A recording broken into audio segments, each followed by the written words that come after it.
असं म्हणतात की भाजपनं नितेश राणेंना टोन डाऊन करायला सांगितलंय. हा योग्य निर्णय आहे असं आपल्याला वाटतं? मी तुम्हाला सांगतो, ज्यावेळेस मंत्री म्हणून आपण काम करतो त्यावेळेस तो कुठल्याही पक्षाचा, गटाचा, तटाचा असला तरी त्यांनी वक्तव्य करत असताना तारतम्य ठेवून वक्तव्य केलं पाहिजे. आपल्या वक्तव्यामुळं आपल्या राज्यामध्ये कायदा सुव्यवस्था बिघडेल. त्याच्यातनं पोलीस दलाला आधीच भरपूर कामं असतात, त्याच्यात हे नवीन काम आणखीन त्यांच्या पाठीमागे लागेल. असं करू नये. आम्ही राज्य चालवतो, सरकार म्हणून आम्ही काम करतो, त्यावेळेस आम्ही ह्या गोष्टीचं भान ठेवलं पाहिजे की आपल्यावर 13-13.5 कोटी जनतेची जबाबदारी आहे. आपण ठराविक समाजाचे मंत्री नाही, आपण पूर्ण चांद्यापासून बांद्यापर्यंत पूर्ण महाराष्ट्राचे मंत्री आहोत.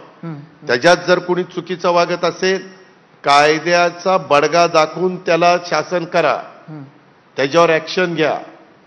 कायदा कुणीच हातात घेण्याचं कारण नाही. कुणी चुकीचं वक्तव्य करून कुणाच्या भावना भडकवण्याचा प्रयत्न करत असेल, सोशल मीडियाचा वापर करून काही वेगळ्या प्रकारचे मेसेज ते पास ऑन करायचा प्रयत्न करत असेल, त्याच्यातनं कुणाच्या भावना दुखवल्या जाणार असतील तर जो दुखवतो त्याच्यावर जरूर कारवाई करा, त्याबद्दल दुमत नाहीच.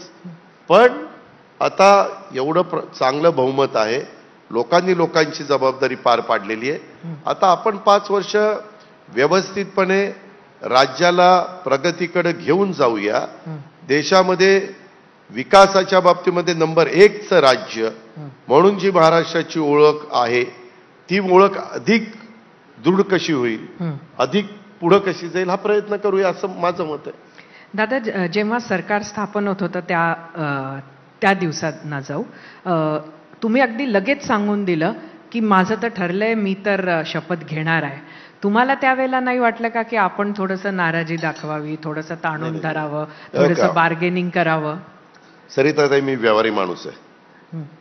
ज्यावेळेस आमचे 41 आमदार आले त्यावेळेस मी उगीच स्वप्न बघायची, मला मुख्यमंत्रीपद देता का, काय अर्थ आहे का, उगीच मला कळतंय ना. त्याच्यामुळं मी माझ्या मानसिकता तयार केलेली होती.